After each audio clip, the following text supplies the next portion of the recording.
जितना राधा रोई रोई कान्हा के लिए, जितना राधा रोई रोई कान्हा के लिए, कन्हैया उतना रोया रोया है सुदामा के लिए। कन्हैया उतना रोया रोया है सुदामा के लिए। जितना राधा रोई रोई कान्हा के लिए, जितना राधा रोई रोई कान्हा के लिए, कन्हैया उतना रोया रोया है सुदामा के लिए। कन्हैया उतना रोया रोया है सुदामा के लिए।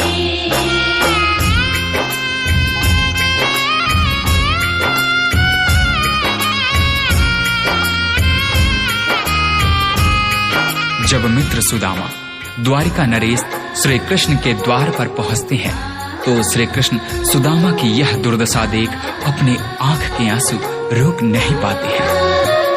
यार की हालत देखी उसकी हालत पे रोया, यार के आगे अपनी शान शौकत पे रोया।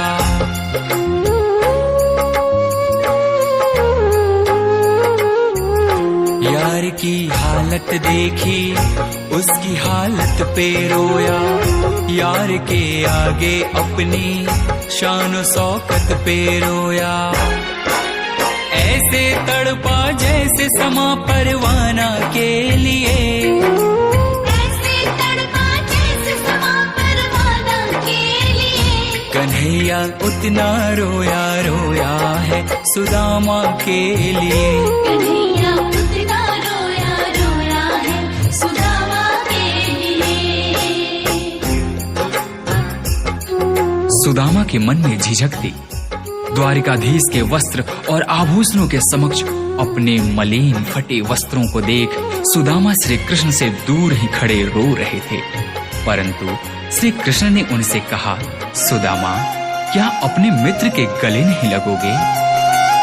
यार को लगा कलेजे बाती भर भर के रोया, और अपने बचपन को याद कर कर के रोया।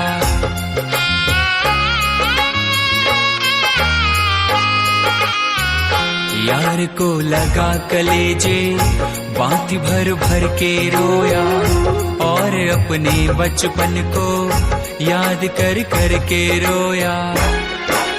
ये ऋण था अनमोल की शाम दीवाना के लिए, ये ऋण था अनमोल की शाम दीवाना के लिए, कन्हैया उतना रोया रोया है सुदामा के लिए। कन्हैया उतना रोया रोया है सुदामा के लिए। श्री कृष्ण से मिलने की लालसा लिए द्वारिका के